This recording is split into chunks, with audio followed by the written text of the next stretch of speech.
ఒక మామూలు హ్యూమన్ బీయింగ్గా నేను ఈ మాట మాట్లాడుతున్నాను. దీంట్లో ఎవరికైనా సరే వివాదాస్పదం చేయాలనుకుంటే అది మీ వ్యక్తిగత ఇష్టం.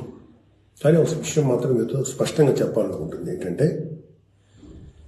ఈ మధ్యకాలంలో ఆడపిల్లల వస్త్రధారణ మీద చాలామంది కామెంట్స్ చేస్తున్నారు.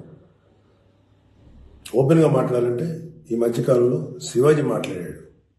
Shivaji is not my target. ఒకవేళ ఎవరైనా సరే శివాజీ నా టార్గెట్ అనుకుంటే అది మీ ఇష్టం.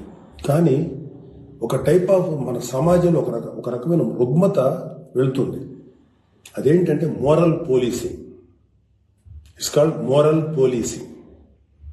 ఎంత మిత్తులో బతుకుతున్నారంటే సామాన్య జనం చాలామంది ఈ మేల్ చావనిస్టిక్ సొసైటీ, మగ అహంకారంతో ఉన్నటువంటి మన సమాజం, ఆడపిల్ల ఎలా ఉండాలి, ఆడపిల్ల వస్త్రధారణ ఎలా ఉండాలి, ఆడపిల్లలు ఎలా మాట్లాడాలి, ఆడపిల్లలు ఏం మాట్లాడాలి, ఏమి మాట్లాడకూడదు, దీని మీద ప్రతి ఒక్కడు, అతను పండితుడు కానించి పామరుడు దాకా ప్రతి ఒక్కడు ఆడపిల్ల ఎలా ఉండాలో మాట్లాడతారు.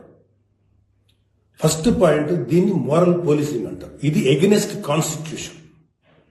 ఒక ఆడపిల్ల ఇలాంటి వస్త్రధారణ చేసుకోకూడదు, ఒక ఆడపిల్ల ఇలాంటి వస్త్రధారణ చేసుకోవాలి అని చెప్పడానికి మీకేం హక్కు ఉంది?